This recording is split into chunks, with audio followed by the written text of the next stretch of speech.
지난 토요일에 생각하지도 못했던 큰 참사가 있었습니다. 150명이 넘는 정말 그 아까운 청춘들이 생떼 같은 그런 목숨을 잃었습니다. 그곳에 있었던 젊은이들이 비난하거나 또 그들을 탓해서는 안 되겠고, 이럴 때는 가슴이 무너진 우리 유족들을 위해서, 또 그리고 그 아픔을 함께 겪고 있는 우리 국민들을 위해서 우리가 서로 위로하고 또 서로 격려하면서 우리가 이 어려운 때를 이겨내야 할 줄로 믿습니다. 우리 그리스도인들은 사회가 어려울수록, 세상이 힘들수록 더 기도하라고 하나님께서 우리를 불러주시는 줄로 믿습니다. 그래서 이럴 때 우리가 기도하는 성숙한 그리스도인의 모습을 꼭 보여주시기를 바랍니다. 고린도후서 본문을 들어가 보도록 하겠습니다. 여러분, 사도 바울이 고린도 교회 교인들에게 비난을 받고 있는 큰 이유 중에 하나가 고린도를 방문하기로 했다가 그 계획을 변경했다는 것 때문이라고 계속 말씀을 드려왔습니다. 그런데 오늘 본문에서 이제 거기에다가 또 다른 비난 하나가 첨가되고 있습니다. 그 내용이 오늘 본문 1절의 말씀입니다. 우리가 다시 자천하기를 시작하겠느냐? 우리가 어찌 어떤 사람처럼 추천서를 너희에게 붙이거나 혹은 너희에게 받거나 할 필요가 있느냐? 고린도 교회뿐만 아니라 초대교회 시대에는 각 교회들의 거짓 선생들이 여러 명 침투해 있었습니다. 요즘으로 말하면 정상적인 교회에 이단들이 침투해서 교회를 혼란스럽게 만드는 것 같은 그런 것입니다. 그래서 바울 서신만이 아니라 베드로 서신이나 야고보 서신 또는 유다의 서신, 이런 편지 등의 그런 거짓 교사들을 경계하라는 말씀이 종종 나옵니다.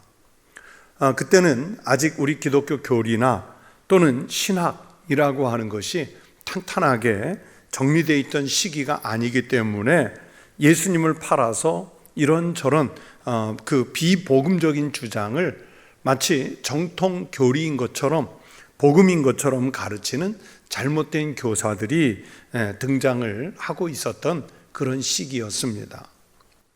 그런 이유로 복음 전도자들이나 또는 교리를 가르치는 사람들은 사도들이나 혹은 복음에 대해서 권위를 인정받았다고, 권위를 가졌다고 인정을 받는 사람들에게 추천서를 받고 활동하는 경우들이 많았습니다. 오늘날에도 우리가 직장에 입사를 지원할 때 추천서를 요구하는 데들이 있지요.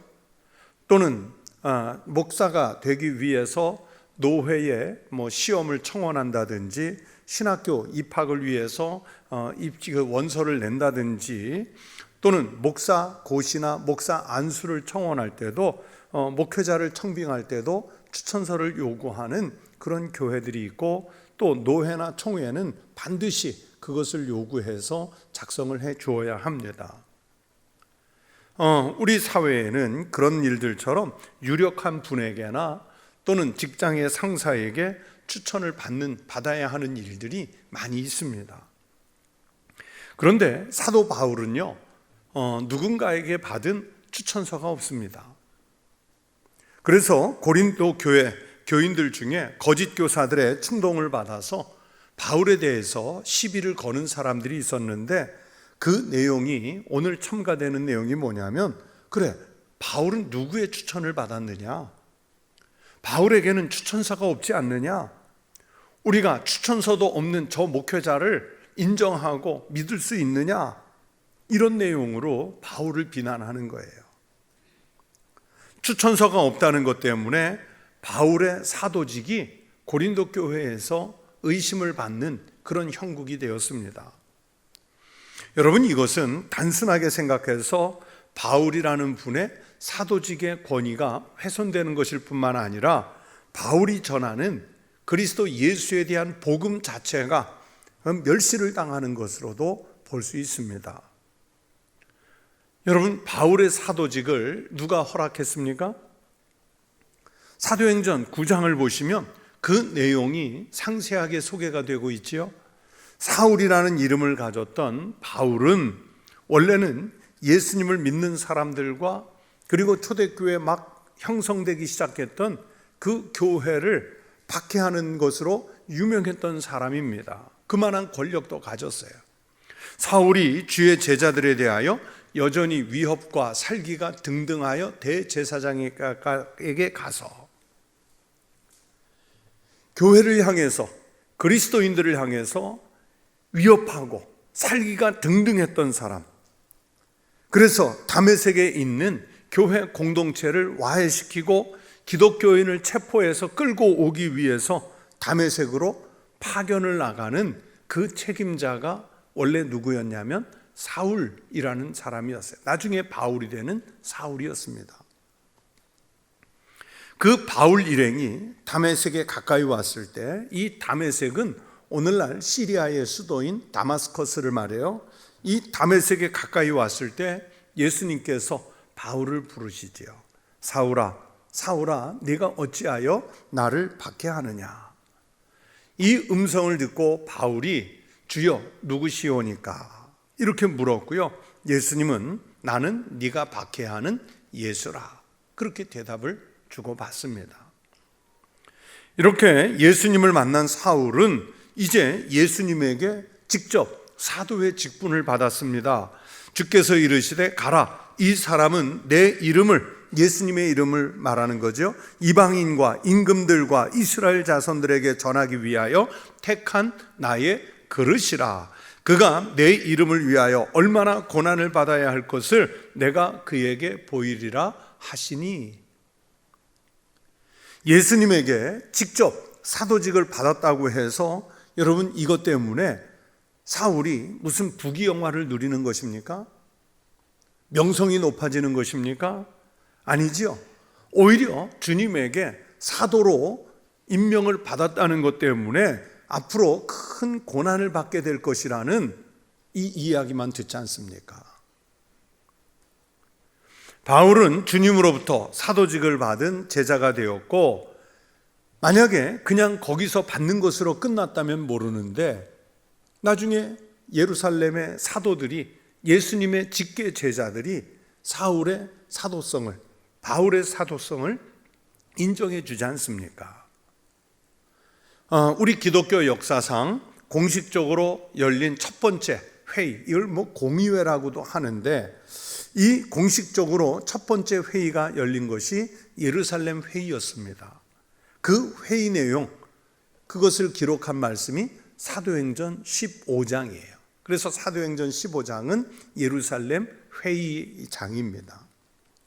거기서 교회 회의와 그리고 다른 사도들에 의해서 바울은 공식적인 전도자로 파송을 받게 됩니다. 이에 사도와 장로와 온 교회가 그 중에서 사람들을 택하여, 그런데 누구를 택했느냐? 바울과 바나바와 함께 안디옥으로 보내기를 결정하니 곧 형제 중에 인도자인 바사바라 하는 유다와 실라더라. 우리가 잘 아는 바울과 바나바와 바사바와 그리고 감옥에서 같이 찬송했던 실라, 이분들이 예루살렘 회의가 공식적으로 인정해 준 파송 전도자들이에요. 사도의 일을 하러 가는 거예요. 이런 공식적인 절차를 거쳐서 전도자여 사도로서 복음을 전했고 교회를 설립했는데, 고린도 교회 교인들 중에 일부가 바울이 추천서를 소지하지 않았다는 이유로 시비를 걸고 있는 거예요. 여러분, 제가 청북교회 목사지요. 여러분들은 다 그렇게 믿고 있어요. 그런데 제가 목사고시 합격했다는 합격증을 보신 적이 있으세요? 안 보시고 어떻게 믿으세요? 제가 어디에서 어떤 노회에서 안수를 받았는지 알고 계십니까? 누가 저의 후견인이나 추천자인지 알고 계십니까? 노회나 총회에서 공식적으로 목사인 것을 증명하고 있기 때문에 굳이 제가 추천서나 아니면 목사증을 갖고 다니지 않아도, 그렇죠? 그거 갖고 다니지 않아도 저는 목사입니다. 대한예수교 장로회 총회에 속한, 충청로회에 속한, 그래서 청북교회를 위임 맡아 목회하는 목사라는 것은 제가 알고 여러분이 알아요. 그래서 그것을 보여달라는 요구를 받지 않습니다. 노회가 열릴 때 제가 노회장의 그 장소에 들어가면서 나 아무개 목사요 하고 목사증 내보이나요? 그러지 않습니다. 그런데 갈 때마다 한번 의심스러우니까 신분증 보여주세요. 신분증하고 목사증하고 대비해서 들여보내면 그럼 거기 왜 가겠어요? 그런데 지금 바울이 그런 의심을 받는 상황에 놓여 있는 겁니다. 본문 1절에 우리가 다시 자천하기를 이라고 말했죠. 다시 자천하기를, 이 말씀에서 우리라는 것은 바울과 동행하는 그 일행들을 말합니다. 그러면서 다시라는 말을 썼는데, 이 말 속에는 바울이 항상 자기를 스스로 자랑하고 다닌다, 자기 업적을 내세우면서도 추천서는 가지고 있지 않더라, 그러면 거짓 사도가 아니냐, 이런 비난을 반복해서 받았다는 거예요. 전에도 받았고 다시 또 받고 있는 거예요. 그러면서 바울이 우리가 어찌 어떤 사람처럼 추천서를 너희에게 붙이거나 혹은 너희에게 받거나 할 필요가 있느냐? 여기서 어떤 사람은 오늘 본문 바로 앞에 2장 17절에서 쓰고 있는 수많은 사람들처럼 이라는 그 말 속의 사람들을 말하는데, 한마디로 누구를 말하냐면 수많은 거짓 교사들처럼, 단순하게 해석하면 바울은 자신을 자천하지도 않을 뿐더러 다른 사람의 추천도 필요하지 않다고 선언을 하는 거예요. 제가 항상 어디를 갈 때마다 목사인 것을 증명하기 위해서 누구를 데리고 다녀야 됩니까? 조금 전에 말씀드린 대로 추천서나 신분증을 넣고 다녀야 합니까? 바울은 그럴 필요가 없다는 거예요. 바울은 디모데나 또는 디도, 이 두 사람은 믿음의 아들들이고 제자들이죠. 그분들을 고린도에 보낼 때는 추천서를 써준 적이 있습니다. 디모데가 이르거든 너희는 조심하여 그로 두려움이 없이 너희 가운데 있게 하라. 이는 그도 나와 같이 주의 일을 힘쓰는 자임이라.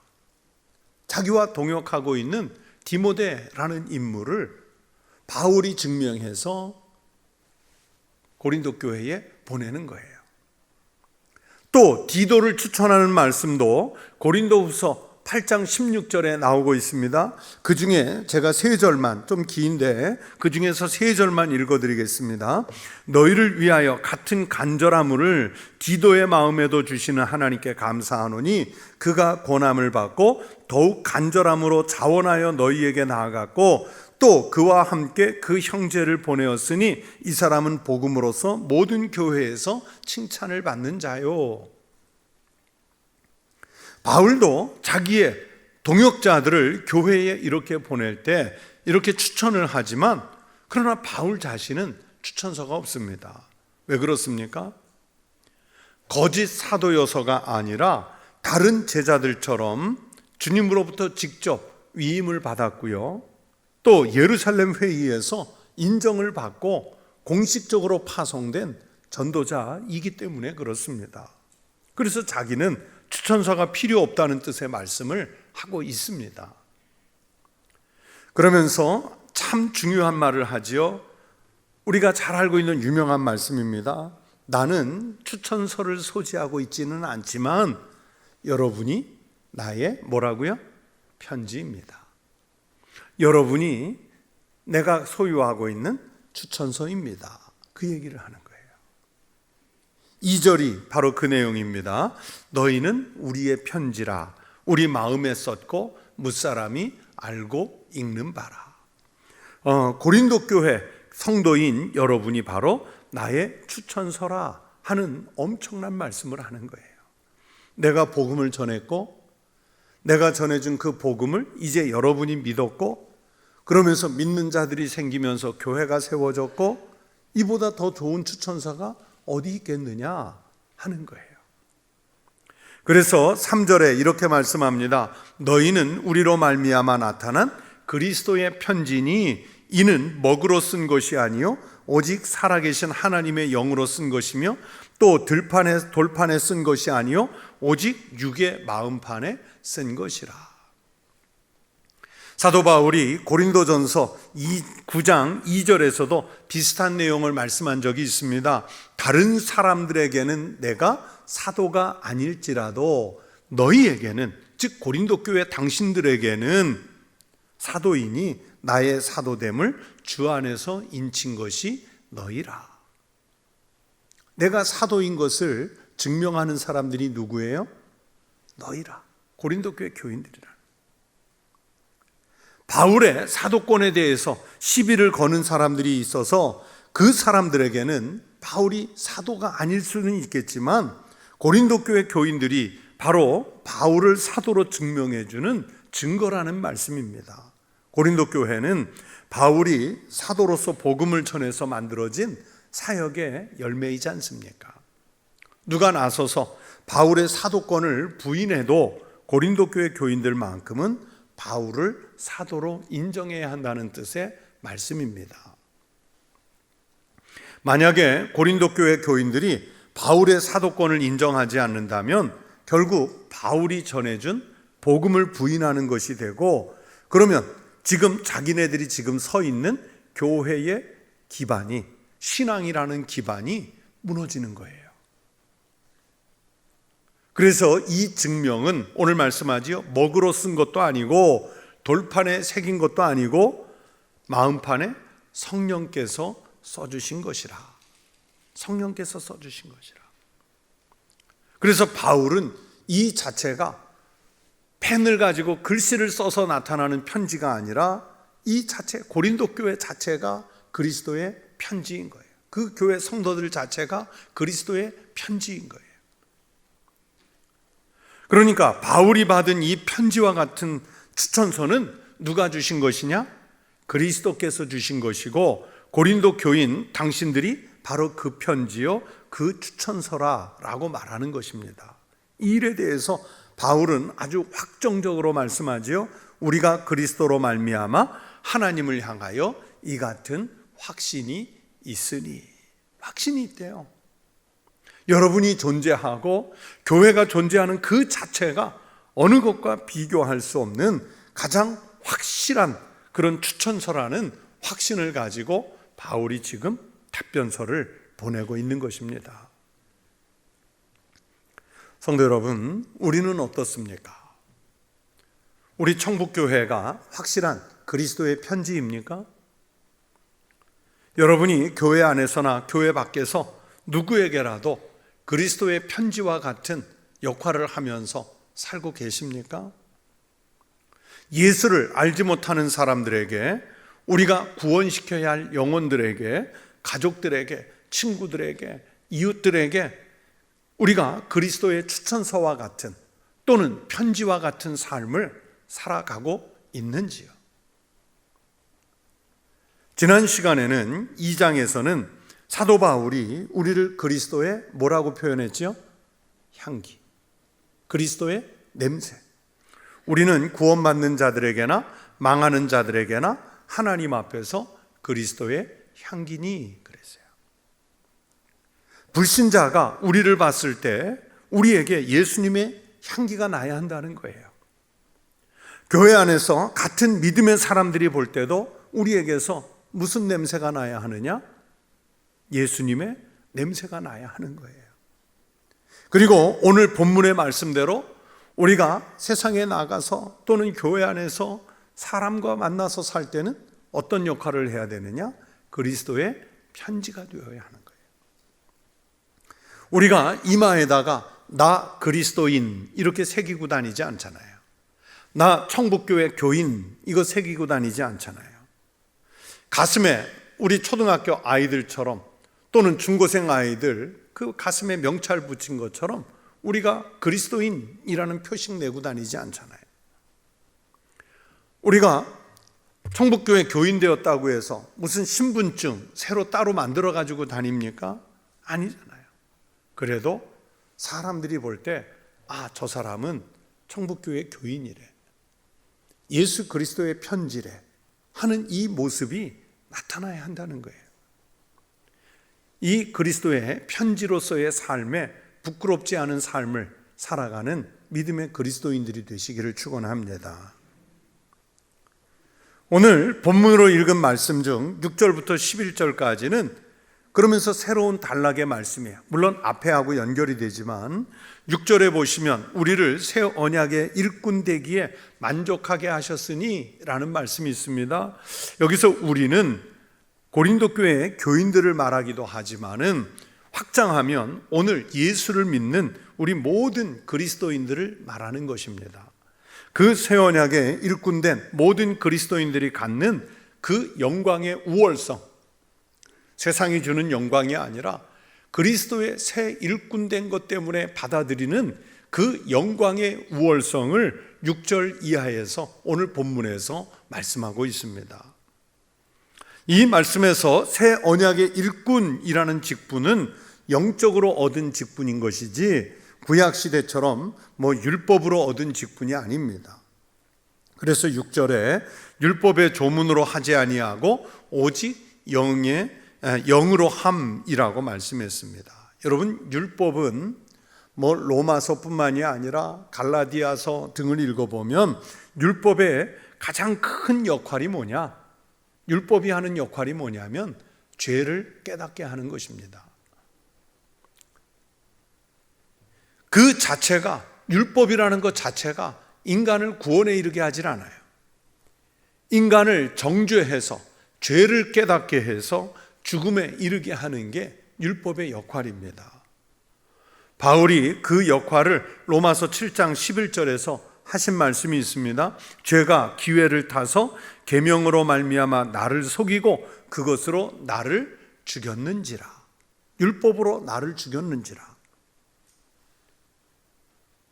율법이 그런 것처럼 직분도 마찬가지입니다. 그래서 오늘 본문 6절 말미에 그 율법의 조문은 죽이는 것이요 영은 살리는 것이니라, 그렇게 말씀한 거예요. 그래서 이 말씀은 율법과 복음의 역할이 어떻게 다른지 설명하는 말씀입니다. 하나님께서 바울을 새 언약의 일꾼으로 세우신 것은 새 언약을 통해서 생명을 주시려는 목적 때문이에요. 여러분, 사도 바울이 원래는 율법에 능통했던 바리새인이었지 않습니까? 이 사람이 다니는 곳에는 율법이 전파되는 것이었어요. 그 율법에 의해서 그리스도인들을 잡아들이고 교회를 회파하는 것이었습니다. 그런데 예수 그리스도를 만나서 예수 그리스도에게 직접 사도로 임명을 받은 다음에 그리스도의 새 언약의 일꾼이 된 것은 뭐냐면 이제는 율법의 조문을 폐하고 세상 바울이 다니는 곳곳에 생명을 살리는 복음을 주시기 위해서 하나님이 바울을 일꾼으로 부르신 거예요. 바울의 설명에 의하면 율법이라는 것은 죄를 깨닫게 합니다. 그리고 율법이 들어오면 죄가 더해집니다. 율법이 들어온 것은 범죄를 더하게 하려 함이라. 로마서 5장 20절 말씀이에요. 죄를 더하다가 결국에는 남만 죽이는 게 아니라 그 율법은 누구까지 죽이느냐? 자기를 죽여요. 자기까지 죽여요. 그러나 조금 전 말씀드린 대로 하나님이 바울에게 새 생명의 일꾼이 되게 하신 것은 그 복음을 전하는 거예요. 바울이 전하는 복음은 바로 생명의 법입니다. 로마서 8장 2절에 이는 그리스도 예수 안에 있는 생명의 성령의 법이 죄와 사망의 법에서 너를 해방하였음이라. 이 법을 전하기 위해, 생명의 법을 전하기 위해 예수님은 바울을 선택해서 사도로 삼으셨고 새 언약의 일꾼으로 세워주신 것입니다. 바울은 주님의 이 뜻을 이루기 위해서 사도가 됐고 그렇게 사도의 역할을 해서 고린도 교회를 비롯한 여러 교회들을 세웠고 그 교회에 속한 여러분이 바로 그것을 증명하는 편지가 되었다.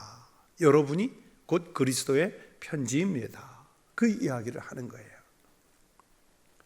그러나 고린도 교회 안에 침투한 거짓 선생들은 자꾸만 이런 율법의 조문을 갖고 바울의 사도권에 대해서 시비를 거는 거예요. 온다고 했다가 안 오는 그런 사람이다. 신의가 없는 사람이다. 추천서를 갖고 다니지 않으니까 진짜 사도인지 아닌지 의심스럽다. 이러면서 시비를 거는 거예요. 바울이 받은 이 사도의 직분은 사람들에게 복음을 전해서 영혼을 구원받게 하려는 것인데, 이 거짓 교사들, 그들은 옛 언약의 규칙에 따라서 자꾸만 바울에게 다른 조건을 붙이는 거예요. 그러면서 바울에게만 조건을 붙이는 게 아니라 교회 성도들에게도 자꾸만 다른 조건을 붙이는 거예요. 물론 예전의 직분에도 영광은 있습니다. 7절에 말씀하지요. 돌에 써서 새긴 죽게 하는 율법 조문의 직분도 영광이 있어. 하나님께서 모세를 통해서 세우신 직분이니까 당연히 영광이 있지요. 왜 영광이 없겠습니까? 결코 쓸데없는 직분은 아닙니다. 인간으로 하여금 죄를 깨닫게 하는 역할을 하는데, 여러분 그 율법의 말씀이 또는 율법의 직분이 당연히 영광이 없을 수 없습니다. 그러나 더욱 영광스러운 직분은 무엇이냐? 죽이는 계명의 영광이 아니라 영을 통해서 생명을 살리게 하는 직분이 진짜 영광스러운 직분이다. 그 이야기를 하는 거예요. 8절, 9절 말씀을 같이 읽겠습니다. 그 말씀이거든요. 8절, 9절 함께 읽겠습니다. 하물며 영의 직분은 더욱 영광이 있지 아니하겠느냐? 정죄의 직분도 영광이 있은즉 의의 직분은 영광이 더욱 넘치리라. 여러분, 모세가 시내산에 올라가서 계명을 받을 때 자기는 몰랐는데 그 얼굴이 어떻게 됐어요? 막 빛이 났어요. 빛이 났어요. 얼마나 영광스러운 모습이었는지 모릅니다. 이스라엘 사람들이 시내산에서 내려온 모세의 얼굴을 제대로 보지 못할 정도로 그렇게 얼굴이 빛이 났어요. 그래, 하나님 말씀을 전하고 나면 그 뒤에는 모세가 어떻게 했어요? 그렇죠. 수건으로 얼굴을 가렸어요. 아론과 온 이스라엘 자손이 모세를 볼 때에 모세의 얼굴 피부에 광채가 남을 보고 그에게 가까이 하기를 두려워하더니 모세가 그들에게 말하기를 마치고 수건으로 자기 얼굴을 가렸더라. 너무 얼굴에 광채가 나니까 사람들이 두려워서 그 얼굴을 보지 못해요. 그러니까 모세가 할 수 없이 수건으로 가렸어요. 저도 막 얼굴에 그냥 광채가 나가지고 사람들이 막 오려고 하면 부담스러워 해서 수건을 가리고 다니는 그런 얼굴 광채가 나면 참 좋을 것 같아요. 여러분도 마찬가지고. 그런데 그렇게 빛나는 광채가 나는 그 얼굴이지만 여러분 평생 가겠습니까? 그러면 죽은 다음에 시신도 광채가 날까요? 우리 가끔 염하고 나면 그러잖아요. 입관 예배 때 얼굴에 이렇게 빛이 나면서 그냥 평안하게 가셨다고. 물론 표정은 그럴 수 있는데 막 빛이 나는 건 아니잖아요. 그래서 바울은 7절에서 모세의 얼굴에 무슨 영광이라고 그랬어요? 뭐라 그랬어요? 7절에 없어질 영광. 여기서 없어진다 하는 표현을 썼는데 헬라어로 카타르구메넨이라는 단어를 썼더라고요. 사전을 찾아보니까. 근데 이게 무슨 뜻이냐면 소멸한다, 사라진다, 또는 썩어 없어진다, 그런 뜻이에요. 그러니까 시내산에서 내려올 때 모세의 얼굴이 잠시 빛이 났어요. 사람들이 깜짝 놀랄 정도로 빛이 났는데, 그런데 그 모세의 얼굴에 빛나는 그 광채도 결국은 어떤 광채예요? 없어질 영광, 사라질 영광이에요. 사람의 얼굴이 남들이 감히 얼굴을 쳐다볼 수 없을 정도로 빛이 난다면 정말 큰 영광이지요. 우리가 가끔 성화들을 보면 성인들의 얼굴 뒤로 둥그런 빛을 그리는 경우들이 있지요. 천사들의 얼굴을 그리면 둥그런 빛을 그리는 경우들이 있지요. 사람에게 그 뒤에서 빛이 나는 그것을 후광이라고 그럽니다. 후광. 자, 우리가 다닐 때 우리 뒤에 후광이 비치고 있다면 이거 얼마나 아름답겠습니까? 신령해 보이겠습니까? 그런데 이 조그만 후광도 비추기가 쉽지 않잖아요. 더도 말고 강단에 섰을 때만이라도 좀 빛이 났으면 좋겠어요. 안 나잖아요. 이 조그만 후광을 비추는 것도 쉽지 않아요. 그런데 모세는 그냥 후광이 아니에요. 다른 사람들이 그 얼굴을 제대로 볼 수 없을 정도로 빛이 났습니다. 그냥 보지 못한 정도가 아니라 두려울 정도로 빛이 났습니다. 그래서 수건으로 그 얼굴을 가려야 할 정도가 됐죠. 그러나 아무리 빛나는 그 얼굴이라도 그 영광은 어떤 영광이냐? 잠깐 있다가 없어지는 한시적인 것에 불과하다. 오늘 본문에서 바울이 그 얘기를 하는 거예요. 그리고 그것은 오늘 본문에서 뭘 상징하냐면 율법이라는 영광, 그 자체는 영광이지만 복음이 오기 전까지의 잠깐의 영광, 한시적인 영광이라는 것을 말하는 것입니다. 그러나 하나님께서 맡기신 영의 직분은 더욱 큰 영광의 직분이라는 뜻에서 지금 이 말씀을 하는 거예요. 모세가 받은 것처럼 없어질 광채, 없어질 영광의 빛도 하나님이 주신 것이기 때문에 당연히 빛이 나는데, 그러나 그것보다 하나님이 주신 영적인 직분은 이건 더욱 영광스러운 것이라는 것을 확실하게 하려고 하신 말씀이에요. 율법의 조문에 의해서 무슨 추천서를 갖고 다니고 무슨 편지를 갖고 다녀서 그것을 증명하는 게 아니라 하나님이 직접 나에게 주신 영적인 직분이 있기 때문에 그 영적인 직분이 당신들이 주장하는 그 영광보다 훨씬 더 큰 영광이다, 이걸 얘기하는 거예요. 그래서 바울은 반복적으로 7절에서는 돌에 써서 새긴 죽게 하는 율법 조문의 직분도 영광이 있다고 그러죠. 또 9절에서는 정죄의 직분도 영광이 있다고 말합니다. 그러면서 이 모든 것을 묶어서 정리한 결론과 같은 말씀이 바로 11절 말씀입니다.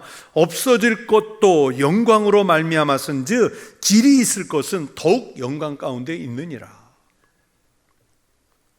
율법 조문의 영광도 또는 정죄의 직분도 영광이 있는 것은 맞지만 그것보다 길이 있을 것, 즉 영원히 있을 그 직분이 더욱 영광스럽다, 그 얘기를 하는 거예요. 성도 여러분, 여러분이 예수님을 믿는 믿음으로 생명을 얻은 것은 바로 그 영광스러운 직분, 여러분을 그리스도의 편지로 삼기 위해서 부르신 거예요. 그리고 우리에게 사명을 맡기신 것은 우리를 새 언약의 일꾼 되게 하려는 하나님의 뜻 때문입니다. 그렇다면 그 사명에 충성된 삶을 살아가고 계시는지요? 우리는요, 아주 지나치게 잠깐 빛날 영광을 위해서 얼마나 힘을 쏟아내고 있는지 몰라요. 에너지를 거기에다 써요. 돈으로 치장하는 영광, 외형적인 포장을 잘하는 영광, 사람에게 칭송을 받기 위한 영광, 거기에 에너지를 다 쏟아놓는데 그 영광은 잠깐이라는 걸 아셔야 돼요. 율법은 하나님으로부터라도 왔지만 인간이 얻고자 하는 영광은 대부분 인간 스스로가 탐욕스럽게 추구하는 영광입니다.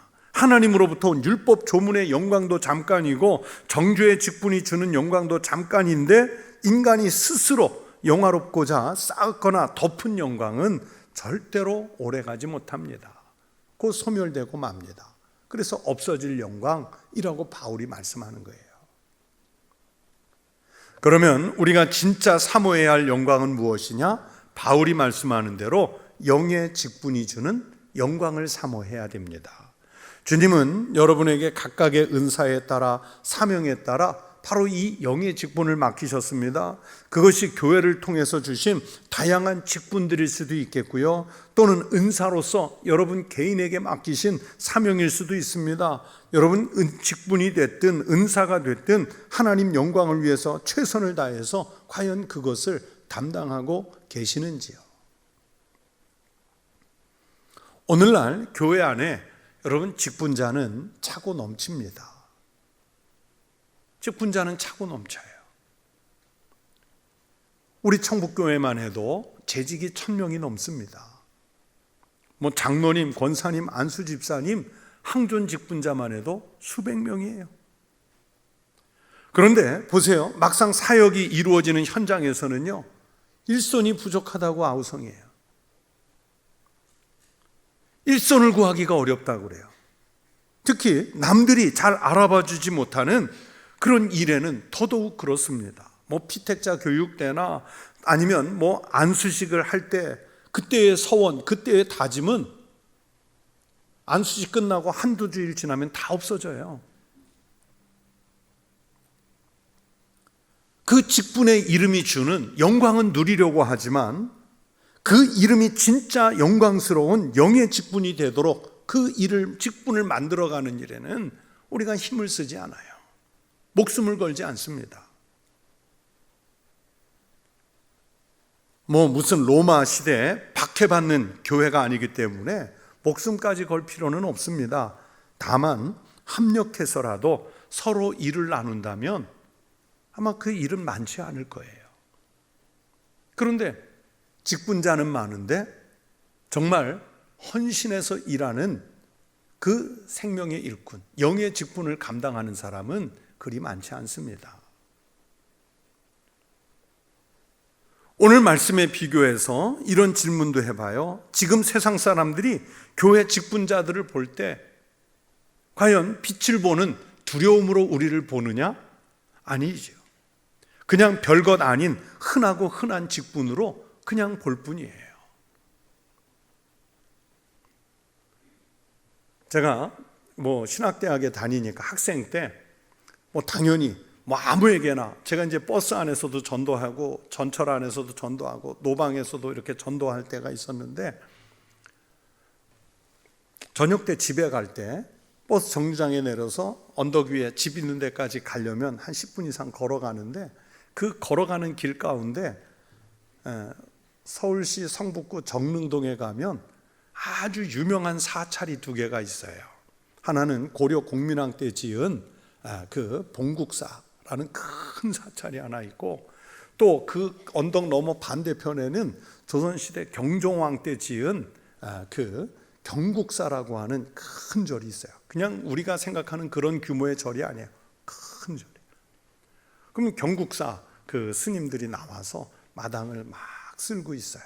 그럼 제가 지나가는 길목이니까, 그러면 이제 오늘 전도하고 남은 전도지를 스님들한테 믿으라고 그래요. 근데 저하고 가끔 대화를 나누던 스님이 계셨어요.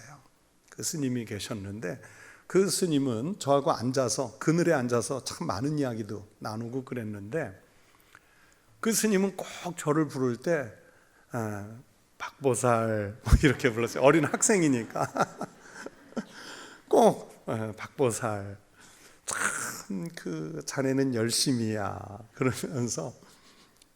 근데 그분이 저를 보살이라고 불러준다고 그래서 제가 보살입니까? 저는 그리스도인이잖아요. 그죠? 아마 집사였으면 집사, 권사였으면 권사. 그래도 그분들은 그렇게 부르기보다는 보살로 불렀을 거예요. 저에게 그분이 수십 번, 수백 번 그렇게 불러줘도요, 그 직분은 저한테 아무 의미 없는 거예요. 우리 스스로가 그냥 교회 다니면 그냥 1년 지나면 집사 된대, 또 몇 년 지나면 권사 된대, 이거 어떻게 하다 보면 안수집사나 권사, 장로도 된대. 우리 스스로가 그 직분의 값을 너무 무가치하게 우리가 떨어뜨리고 있는 게 아닌가. 절에 갔을 때 아무에게나 보살이라는 호칭을 불러주듯이 그냥 교회 오면 아무나 집사 되고 아무나 직분자 되는 그런 시대는 아닌가. 그냥 별것 아닌 흔하고 흔한 직분으로 볼 뿐이겠죠. 세상 사람도. 누가 그렇게 만들었습니까? 세상 사람들 우리 직분의 가치를 그렇게 떨어뜨렸습니까? 아니에요. 우리가 그렇게 우리 스스로 우리 직분의 가치를 아주 땅에 떨어뜨려 놓고 있습니다. 영의 직분이 주는 영광이 아니라 율법 조문의 직분이 되고 말았습니다. 성도 여러분, 진짜 영광이 무엇인지 생각하십시오. 이름만 가진 영광은요, 눈으로 보이는 추천사가 될지 모르지만 하나님의 영광과는 상관이 없습니다. 반대로 바울처럼 추천서는 없지만 힘써 사명을 감당하는 이들에게는 주님이 그리스도의 편지로서 그리고 영의 직분으로서 영광을 덧입혀 주실 줄로 믿습니다. 오늘 우리는 무슨 직분을 받았습니까?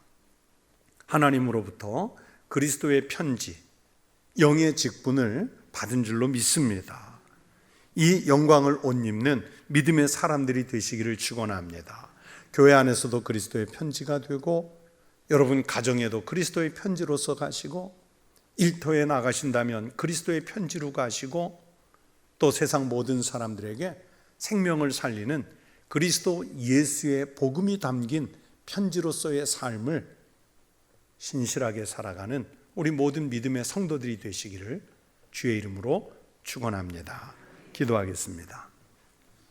하나님 아버지, 우리는 세상에서 인정받으려는 그 영광은 추구하면서도 하나님께서 우리에게 영원한 영광을 덧입히시고자 하시는 영의 직분의 영광은 소홀하게 살고 있는 것은 아닌지 늘 우리를 살피게 하여 주시옵소서. 하나님, 영의 직분, 그리스도의 편지로서의 이 직임을 잘 감당해서 교회 안에 덕을 세우고 가정을 교회처럼 세워가며 일터에서도 그리스도의 편지가 전달되는 그런 통로와 생명의 삶을 살아가게 하여 주시옵소서. 하나님, 이 시간에 귀한 예물을 주님 앞에 드린 손이 있습니다. 11조의 예물과 감사의 예물, 또 각양 서원한 예물들을 주님 앞에 드렸사오니 주께서 이 예물을 드린 손길에는 축복을, 그리고 예물이 쓰이는 곳에서는 그리스도의 편지로서 생명을 살리는 역사가 일어나게 하여 주옵소서. 감사하오며 예수님 이름으로 기도하옵나이다. 아멘.